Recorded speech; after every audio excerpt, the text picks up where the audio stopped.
Hello, everyone. Thanks for joining us on another episode of the All Might Be Edified Discussions on Servant Leadership. I'm Keith Pankow, and I have the amazing privilege to be here with Adam Gierlach. Adam Gierlach is a leadership coach, a student of servant leadership, and a former Division I men's college basketball coach. As a leadership coach, Adam helps leaders to become servant leaders and increase the capacity of individuals to lead. His work with others is a co-creative partnership that provides the time, space, and opportunity for you to learn about yourself so you can serve others in a more life-giving ways and act with greater impact. Adam operates his own leadership coaching practice, Adam Gierlach Coaching, where he primarily works with athletic coaches and student athletes, while also serving as a leadership coach for the Door Institute for New Leaders at Rice University and the coaching company Ama La Vida, where he serves executives and leaders across a variety of organizations. He holds a professional certified coach from PCC, credentials from the International Coaching Federation, and is a certified leadership coach through Rice University's Door Institute for New Leaders. Additionally, Adam is certified in the EQI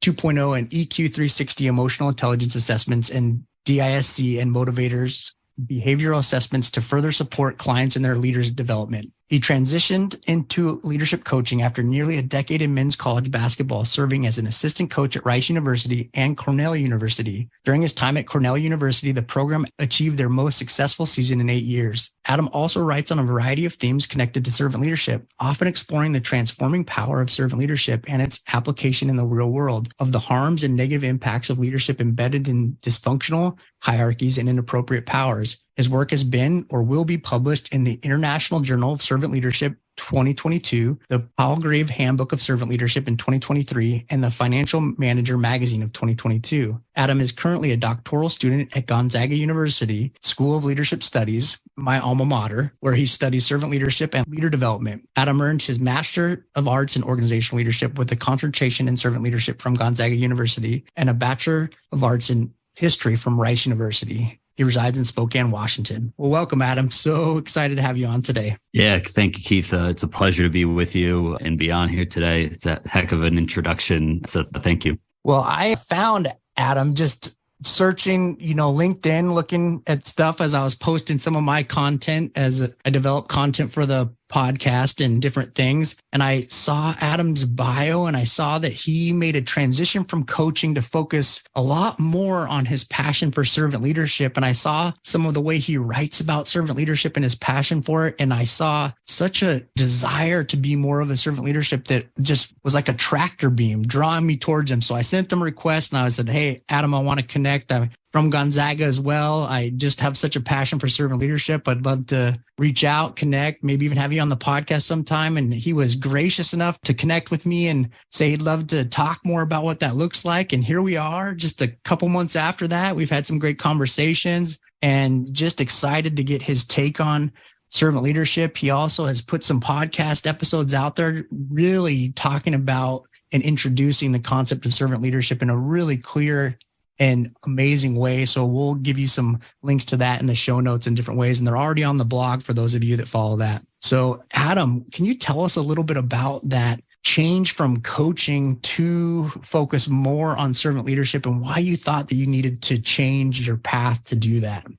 Yeah, wonderful. First of all, Keith, so one of the really fun things about LinkedIn and the Gonzaga alumni network and maybe like the servant leadership community as well is it provides these opportunities for us to connect and get to know others and demonstrate the care and curiosity of learning more about servant leadership and, learning more about serving others and, moving towards greater meaning in our lives, greater purpose in our lives. And so, thank you for reaching out, first of all. And it's been so fun to build that connection and develop a relationship. And, again, one of the really neat things about LinkedIn is it provides us the opportunity to do something like that. Gonzaga's, program certainly, provided that, initial connection and foundation maybe for the relationship as well. So, it's certainly a lot of fun.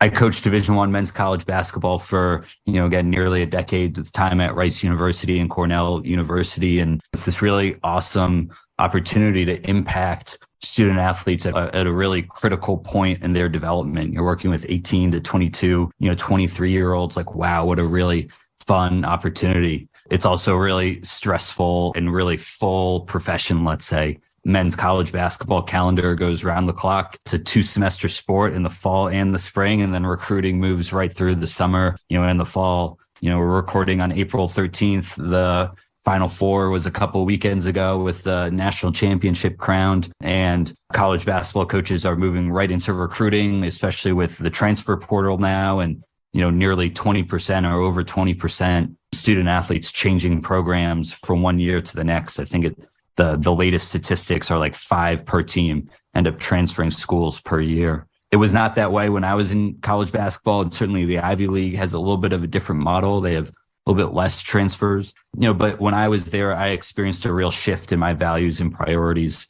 I was a young coach at the time, or a younger individual at the time, and experienced a shift in my values and priorities, and just felt my mission and purpose growing in a different sort of way. I saw the opportunity to serve others in kind of a broader capacity, and saw that there wasn't necessarily, a space or individuals moving that forward in a college basketball space in terms of leader development. I saw as a young coach, working to move up in the profession, that a lot of the leader development programs were actually career development disguised as leader development. So, how do you network? How do you move up the ladder? How do you go from being an assistant coach to a head coach, et cetera?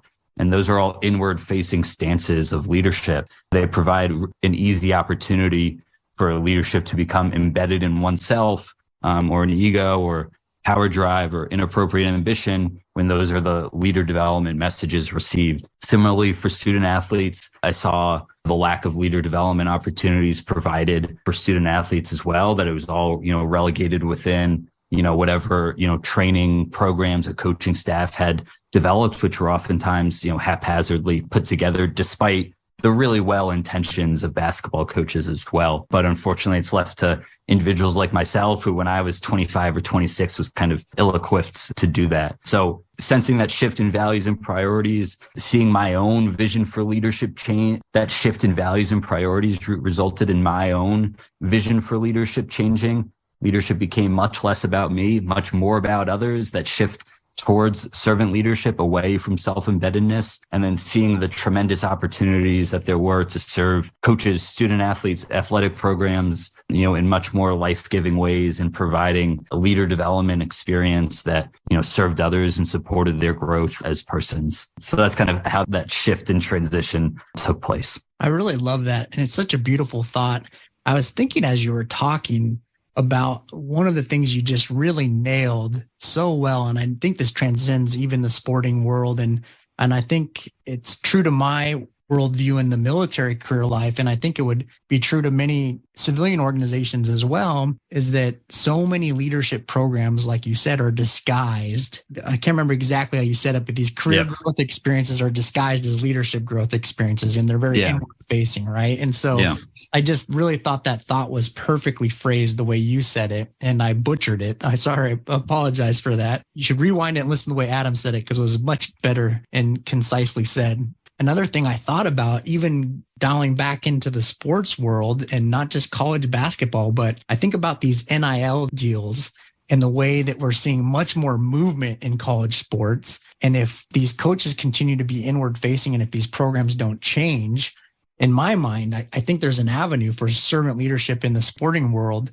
to grow, to keep those athletes wanting to stay a part of their teams. And I was curious if you had any thoughts on what that could look like, or if that could help athletes stay situated on their teams longer, despite these big money deals that are flying around. Absolutely. So let's take both of those things, right? As society as a whole, we've kind of coupled leadership with rank, status in a hierarchy. And leadership, and servant leadership, especially as it's been conceived by Robert Greenleaf, has nothing to do with one's status in a hierarchy. I think we would be well served to decouple career development from leader development, because those are two different things. The skills of moving up a hierarchy, of networking, of like political power, of, resume building or public speaking, these are all maybe skills or capacities that are on the side of career development, maybe even social media management and things like that. Those are all on the side of career development that might not connect with serving others in a way that supports their growth as persons, that supports developing team cohesion,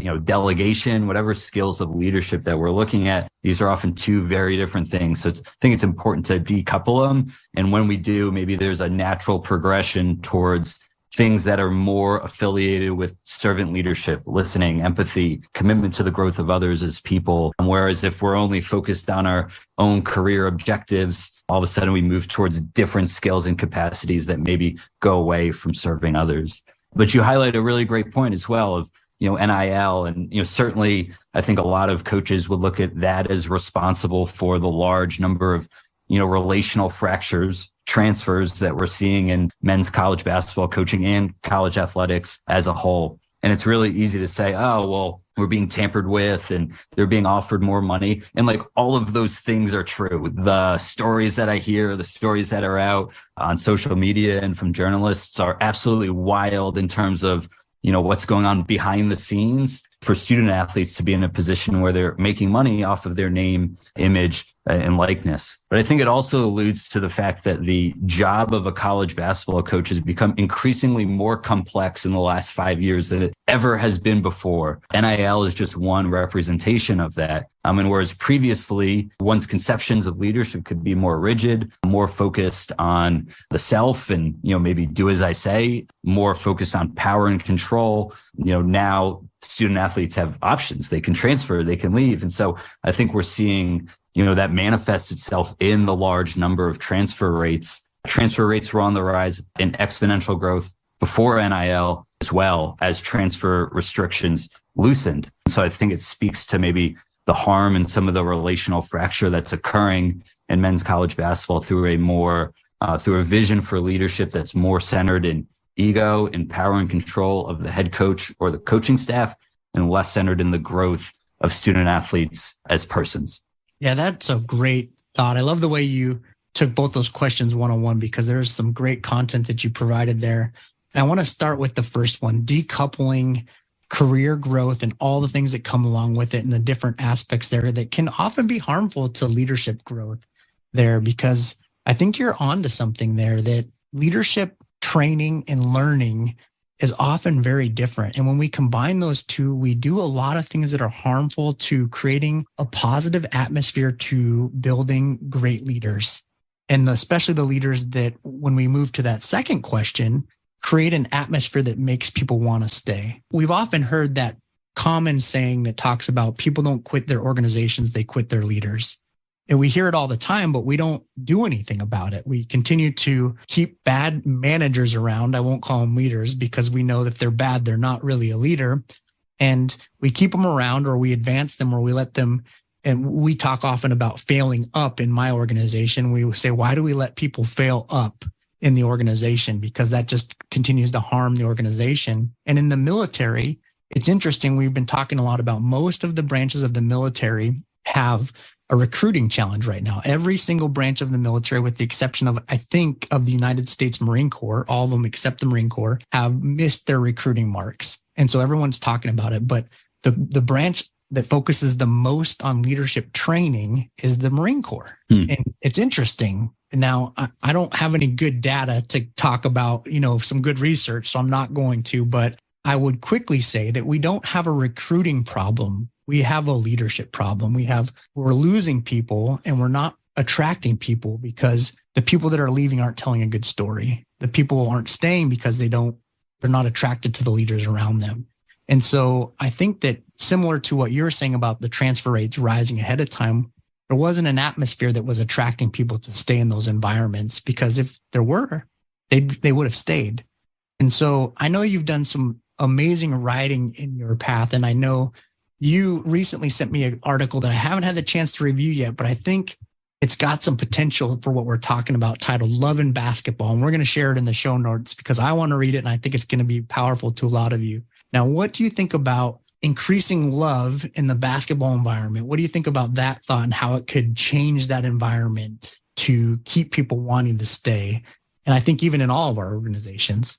Yeah, a couple thoughts come up for me when I, listen to your question, Keith, and listen to some of your reflections. Again, to reinforce decoupling career development and leader development, for better or for worse, a lot of us have had experiences where individuals above us in a hierarchy, we've looked to them as bad leaders. We didn't grow under them, whatever it might be. So like, that's all, quote unquote, all the evidence that we might need to say, hey, career development and leader development are two very different things. And yet we continue to invest in that path of career development, which is very worthwhile. Like, it's important to be in a position of quote unquote power, let's say, but a power that then has greater meaning and purpose, that expands the capacity of those led rather than diminishes the capacity of those led. Again, an inherent concept to servant leadership, and it would be the charge of the servant leader to be increasingly self-reflective as well, to say, what am I doing that's creating or contributing to these challenges that I'm experiencing? Maybe the path of ego embedded leadership would be trying to focus more on recruitment and on trying to propose or paint a positive picture, to try to say no, the problem isn't us. We just need to paint a more positive picture, to be more focused on reputation, let's say, or more focused on outward facing measures than on the inward facing everyday realities of the people that are around us. That's the beauty of servant leadership, is the power isn't in our hands as leaders. The power is in those that are around us. Can they legitimately say that being around me or the leader, that they become wiser, healthier, freer, more autonomous, better able to serve others? Well, if they can, then typically the, recruitment challenges or whatever challenges that there are, will be solved, because that's a place that people inherently want to be. So what might that look like in action, or in a college basketball program, or in an organization? There's an increasing body of research around the roles of that emotional content or emotional cultures play in organizational or team life. Emotional content or emotional culture is referred to the emotions that are present in an organization, in a group, in a relationship. How much of those emotions are present, what other emotions are present, as well. And emotional content or emotional cultures, typically in organizations or in teams, we think of cognitive or behavioral cultures. These are like the messages that are on the wall, the values, the mission, all those sorts of things. That would be the cognitive element. Behavioral cultures are what people do. Oftentimes we're really focused on that too. There's a phenomenon called emotional contagion, which is where our emotions, just by being in the presence of one another, impact each other, Keith. And they impact each other not just through the words that are spoken, but also through all these biological mechanisms that are typically unconscious. My emotions don't just impact your emotions, they also impact your cognitions and your behavior. So if there's anything that we're going to study in an organization or a relationship, maybe what's most important to study, or there's a case to be made, that's what's more important to study rather than the cognitions and rather than the behavior, are the emotions, or that the cognitions and behavior are just a representation of the emotions. A researcher in particular that's done a lot of this brilliant work, her name is Sigal Barsaid. Unfortunately, she passed away last year, I think, due to brain cancer. She was a brilliant researcher at Penn. She's done a lot of research on emotional contagion in organizational life. She, along with another colleague, Olivia O'Neill, also looked at the impact of an emotional culture of companionate love in a long-term care setting, so a health facility. And they looked at it. It was a longitudinal study, so they looked at it over time. Companionate love, they define it as care, affection, compassion, and tenderness. So looking at the emotions of care, affection, compassion, and tenderness. And they found that it was correlated, those emotions were correlated with all these positive outcomes for the employees in that long-term care setting. Greater satisfaction, more engagement, less emotional exhaustion, better teamwork. So all these really wonderful things that, as leaders, I think we typically say that we want in our organizations. There was also a positive outcome for the patients. The patients had better quality of life and better health outcomes being in this atmosphere, or being in this emotional culture of companionate love. Again, care, affection, compassion, and tenderness. There was also a third ripple effect too. So we have the employees, we have the patients, and there was a third ripple out to the families of the patients. They also experienced more satisfaction and more positive emotions, with their relatives, with their family members being in this long-term care setting.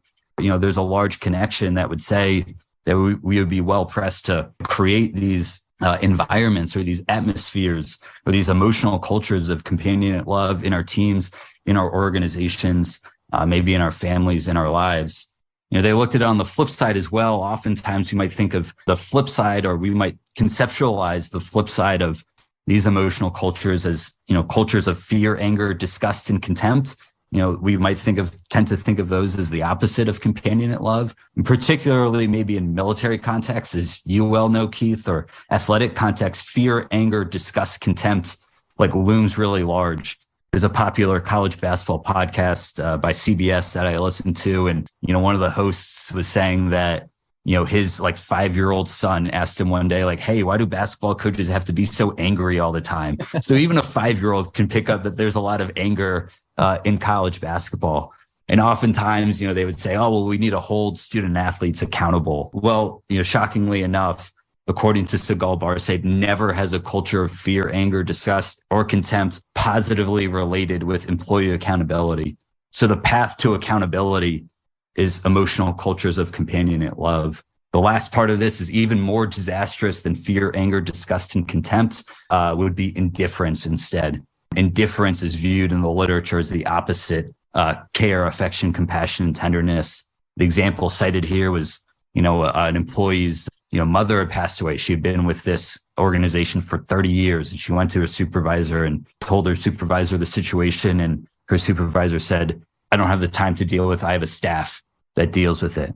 So that indifference holds much more negative outcomes than even the lack of correlation to accountability of fear, anger, disgust, and contempt. So there's a lot there. There's more that we can dive into as well, but I know I just threw a lot at you. So I'll stop and pause here. Yeah, there's so much there, and it's some powerful stuff. And I was thinking about so much while you're talking about it. And it's interesting, even in the military, I think we have different cultures within our different occupational settings in the military. And we talk about it. I was laughing as you talked about coaches, because we joke about our different career paths in the military. And we know, different career paths are more prone to that anger and contempt than others. And we'll talk about them eating their own. Or in the Navy, I was in the Navy before the Coast Guard. They have the surface warfare officer, which the acronym for that is SWO. And they literally say you just got SWO'd, meaning you just got stabbed in the back. It's a phrase they say all the time. And Navy officers expect it in that community. And not that they're all like that. That's just a phrase, right? So, but it's just prone to that. And I think you're absolutely right. People in those environments are more prone to not accountability. They're more prone to hide things or keep things in and not be their true selves. And I shared an article in the last podcast episode, but I think it's relevant to what you're sharing now. And I think even as we looked at a lot of the situations we're seeing in some of our racial tensions right now in our country, is we talk about Captain Kennedy. He wrote this article, which I shared in the last episode show notes, about as an African-American male, and he's a senior officer in the Coast Guard, that he felt like he couldn't share his feelings about how he felt about those things. And he's a senior officer, African-American male. And as a senior officer, if he can't share his feelings, what about our junior members? They're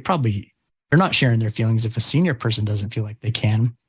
And, we have to change the environment if that's what we're doing, because we've created this environment where people don't even feel like they can bring their emotions there. And if what you're saying is true, that if we feed off of that, then we don't have to just share our emotions to feed off them. We can sense emotions. That's inherent in our ability, right? I think probably some of the research speaks to that. It wasn't just people talking about emotions. And so, yeah. I mean, in the next part of that's really interesting too, Keith, is, there was another, study that looked at high performing teams and organizations, medium performing teams and organizations, low performing teams and organizations. This one was by Losada and Heafy in 2004, I believe. And, performing here is defined by outcomes, satisfaction within the team, financial outcomes as well, customer retention, and then who did peers say were the best performing teams or not. So lots of different measures to look at performance here. And they found that the lowest performing teams had the smallest emotional range. So like the emotions that were expressed, like the number of emotions that were expressed, how many emotions that were expressed, and like where they were on a scale of positive to negative, and how strong they were. The smallest emotional range was characteristic of low performing teams. These were emotions that were often, and these were characteristics that were often, focused on self and advocacy. So arguing my point rather than inquiry, being curious and asking questions, about somebody else. So it's this very inward facing stance, let's say. So there's something that's happening here that, leaders are creating that environment. We can get into some of that later, but, oftentimes you might, in high performance contexts, we say, hey, we need to shut off to emotions and there's no place for emotions in the workplace. The research says that the lowest performing teams has the smallest emotional range. That doesn't mean that we just then take this and go into our workplaces and just wildly express emotions all over the place. Then maybe there's, more of a case for emotional intelligence in our organizations as well to express these, let's say, in life-giving ways, or ways that are valuable for both ourselves and others. But I think that's, a really critical piece of research that, lowest performing teams, lowest emotional range, medium performing teams, medium emotional range, highest performing teams, highest emotional range, both in terms of positive and negative that are expressed, and like, how much of it is expressed and like where it is on the spectrum too. That's so fascinating. And just, I think this is interesting too, from my own experience. The Coast Guard, they see some value in emotions because we have all this training designed around not allowing trauma to bottle up our emotions. We do critical stress incident management. We do all this specialized training, which Captain Hannity,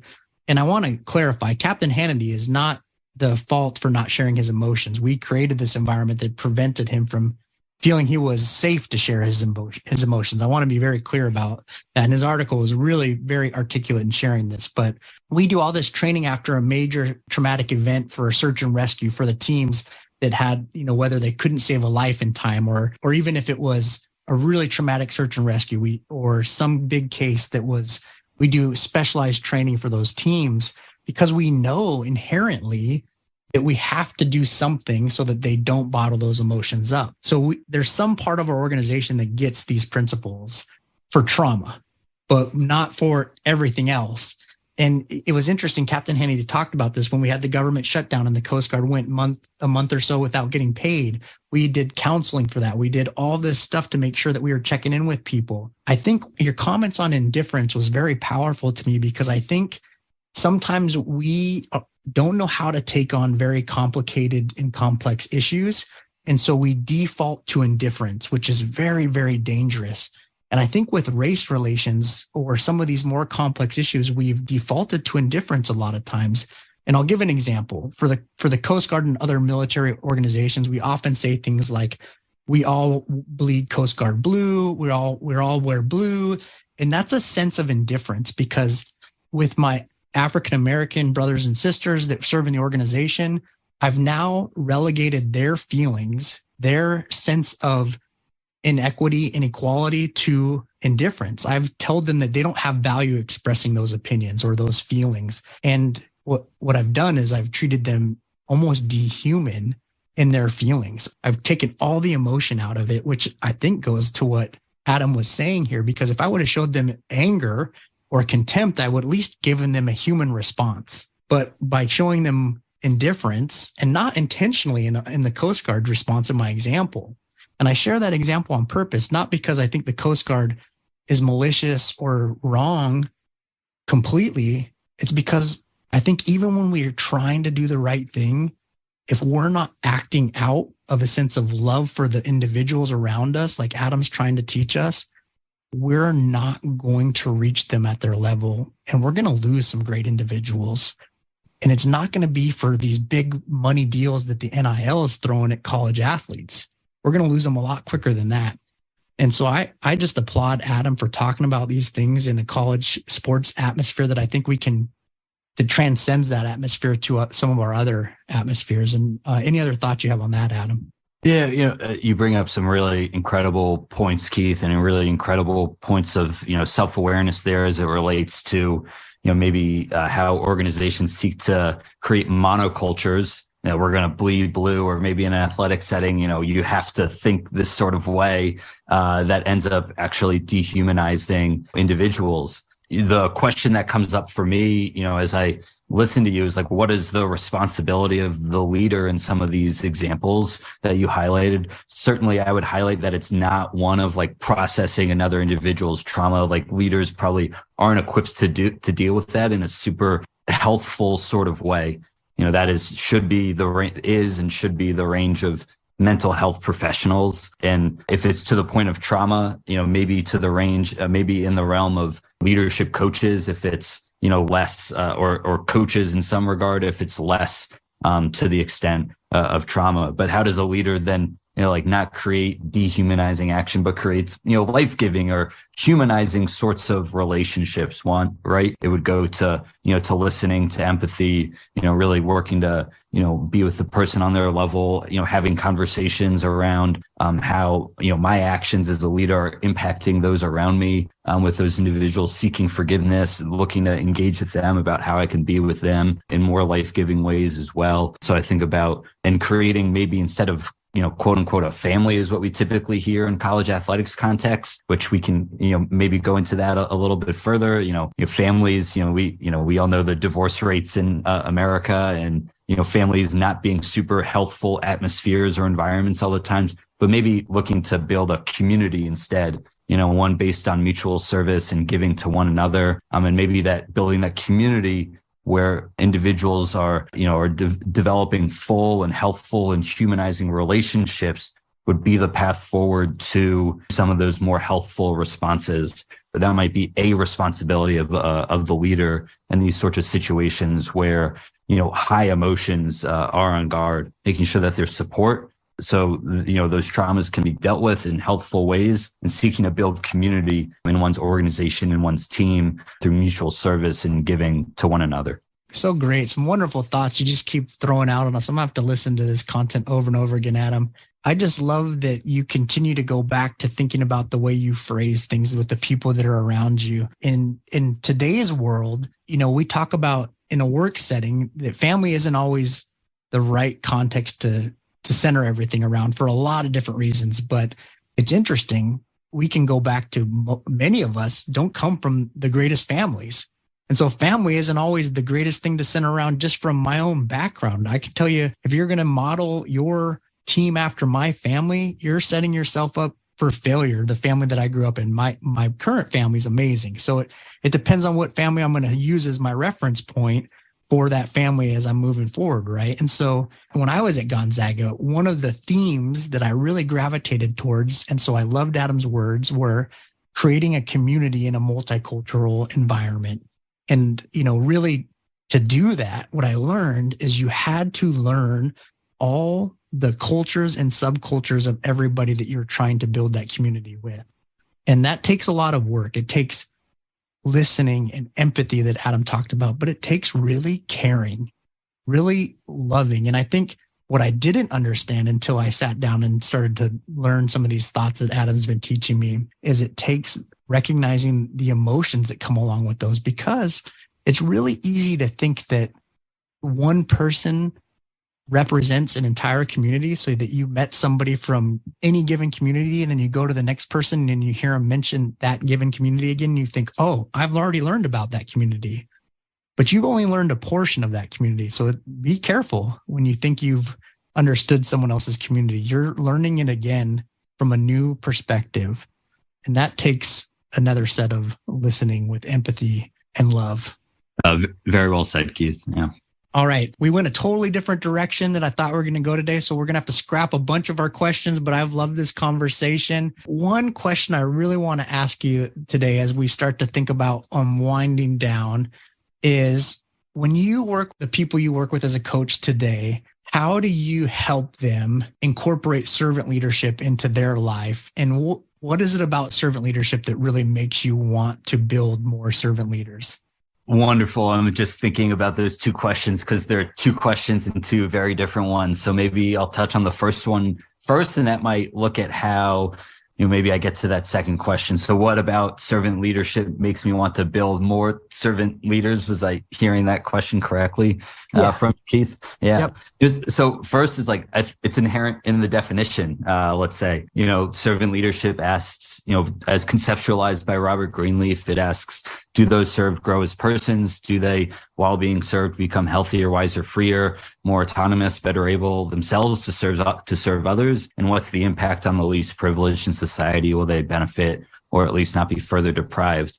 Greenleaf also touches on the difference between the servant first and the leader first. The leader first being someone who, acts out of the need to assuage ego, an unusual power drive, or inappropriate ambition, or to acquire material possessions. And he highlights the difference between the leader first and the servant first manifests itself in the care taken by the servant first to serve others' highest priority needs. So inherent in the definition of servant leadership in my own kind of change in meaning and purpose that I highlighted, earlier in my life, resulted in my definition of leadership becoming less about me, more about others. I think there's so much richness in, life lived in service and relationships, and provides meaning to our lives and makes the world a quote unquote better place as well. I think in their book, The Book of Joy, by the Dalai Lama and, the late great Archbishop Desmond Tutu, they highlight that our life's greatest joys are lived in loving and caring relationships with others. From my perspective, as it's been conceived by Greenleaf, servant leadership is one that holds relationships and the transformative power of relationships for both ourselves and for others and the world around us, to become a better place. I think, part of that shift in my journey was stumbling across this field of quote unquote professional coaching.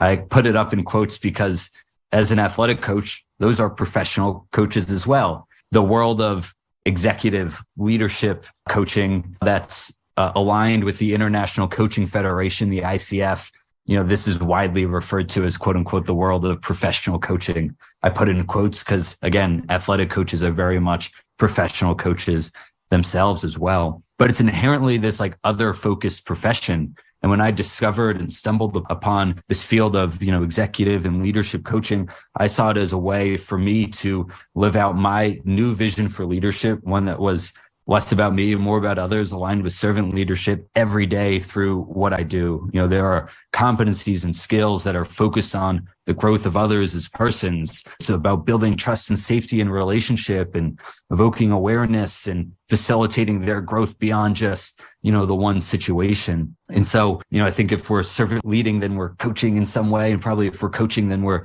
servant leading as well. The nature of coaching is that it's a quote unquote professional coaching, as it's been, conceptualized by the ICF and others, is that it's a journey about being alongside a client.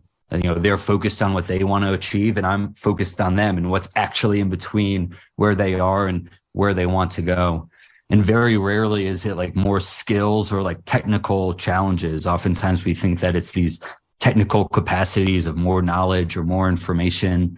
In that case, like telling would be, or teaching would be really useful. But oftentimes it's, we're as leaders, we're facing unknown challenges with unknown situations. And so, what's required is, a different sense of self, greater confidence, a broader and different perspective, whatever it might be. So in a coaching relationship with a client, whether that's an athletic coach, a student athlete, a student, or an executive, there isn't some sort of like servant leadership education from me. Let's say that these are the things to be a servant leader.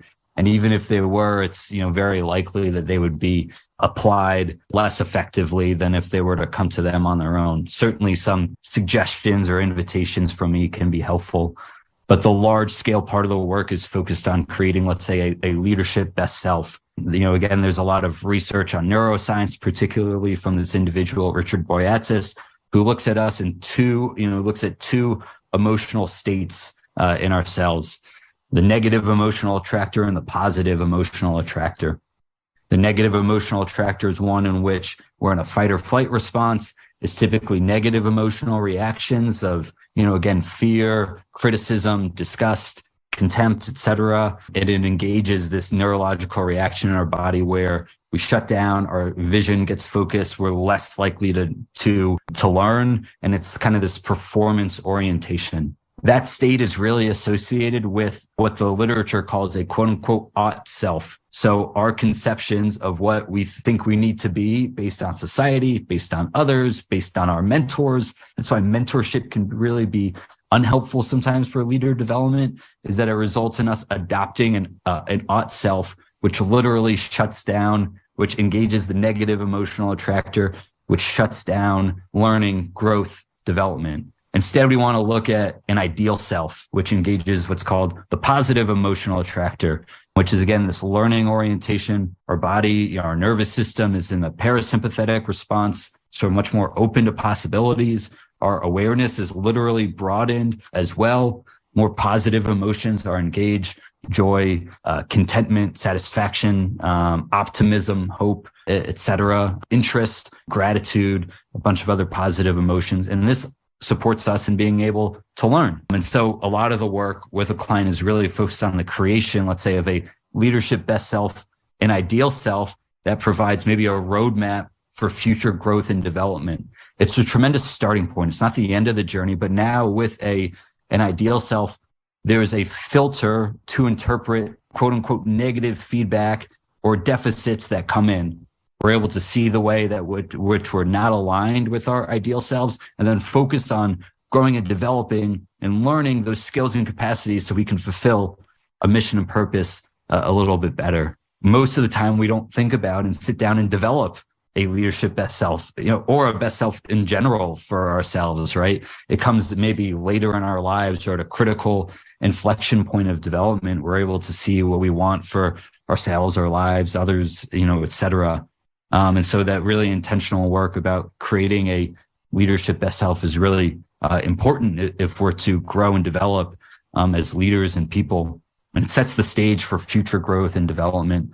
So that's a key factor of a coaching engagement. There's also a lot of work around, emotional intelligence assessments and, things that set the foundation for the relationship, in addition to just, coaching around, what's happening for the individuals that are important in their work and lives, and supporting them and making meaning of those circumstances and how they want to move forward with them in their lives so they can become better leaders. But that transition, that creation of the leadership best self, again, if it's focused on, leadership away from self-abetedness, typically it's engaging in other-centered behaviors, which are inherently tied to servant leadership. So maybe that's the path from coaching my servant leadership education to helping others become servant leaders, is that it adopts all of these other-centered behaviors that tangentially touch different conceptions of servant leadership as it's been conceived by Greenleaf.